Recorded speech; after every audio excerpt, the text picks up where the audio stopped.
C'est finalement sur le long terme qu'on peut voir la façon dont les différentes strates de collectivités évoluent. C'est-à-dire si on prend les strates communes, EPCI, département, région, si on prend ça sur un long terme, si on prend ça sur 20-25 ans, on peut voir ce qui est à l'œuvre.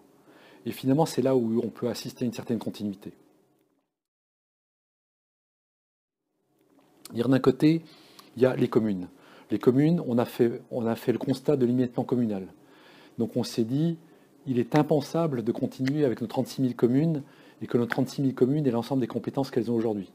Donc petit à petit, on a transféré des compétences qui paraissaient majeures et importantes aux EPCI. Et donc en fait, on a concentré de façon plus large les choses pour que les compétences qui ne pouvaient pas être exercées à un échelon trop faible, des petites communes, puissent être exercées à un échelle des EPCI. Donc ça a donné du sens au développement des EPCI. En particulier, l'avènement, alors la loi Joxe de 1982, ensuite la loi Chevènement de 1999, et la loi RCT de 2010, et la loi NOTRe de 2015. Ces différentes étapes, on voit bien qu'il y a une continuité dans l'avènement, on va dire, de l'intercommunalité. Cette intercommunalité qu'on n'appelle toujours pas supracommunalité, alors même qu'elle a déjà un certain nombre de fondements de la supracommunalité.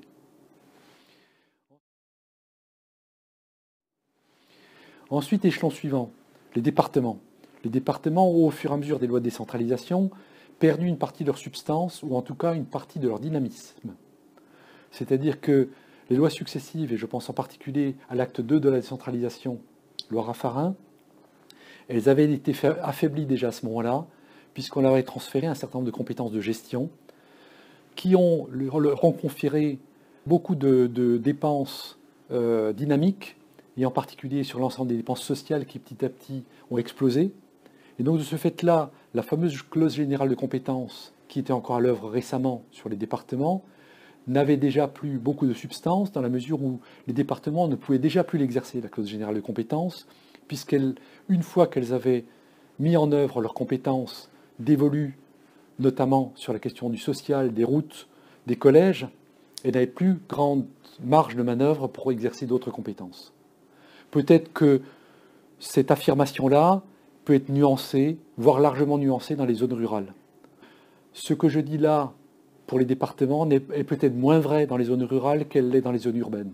C'est-à-dire dans les zones rurales, les départements ont toujours un grand rôle en matière d'aménagement du territoire, puisqu'elles sont aussi là pour être l'échelon, on va dire un peu de cohérence, de cohésion territoriale à l'échelle de zones rurales et notamment des EPCI ruraux ou des communes rurales. Donc ensuite, le quatrième niveau, les régions. Alors les régions ont d'abord été créées par les lois de décentralisation. Elles n'avaient pas de rôle avant 1986, elles étaient encore établissement public régional et n'avaient pas d'autonomie, on va dire, en matière politique. Elles ont été progressivement créées avec une autonomie politique et un poids politique et un certain nombre de compétences dévolues, notamment sur les questions d'aménagement du territoire, principalement le moteur des politiques régionales. Néanmoins, elles ont souvent été critiquées par leur faiblesse vis-à-vis d'autres régions européennes. En particulier, on comparait souvent à l'NR allemand, qui ont beaucoup plus de force de frappe, mais elles ont aussi des pouvoirs législatifs. Et en tout cas, en matière de ressources, elles sont beaucoup plus importantes. Et donc, on a trouvé, en 2015, la loi sur la fusion des régions pour accroître la force de frappe des régions. Alors, cet accroissement de force de frappe qui s'est en même temps traduit par des compétences nouvelles, et notamment celles d'aménagement du territoire plus fortes et de chef de file dans toute une série de domaines, notamment dans les questions de formation professionnelle, mais aussi donc, des questions de transport, donc de mobilité. Donc l'ensemble de ces compétences, plus l'élargissement de leur taille, leur a effectivement conféré un poids beaucoup plus important, et aujourd'hui c'est un point incontournable, quand même, dans l'architecture institutionnelle française. Et donc finalement, si on fait la synthèse entre ces quatre échelons, on voit bien que les EPCI et les régions ont émergé fortement, et cela sur une durée longue. Ces 20-25 dernières années, on a bien vu ces deux niveaux-là émerger au détriment des deux autres.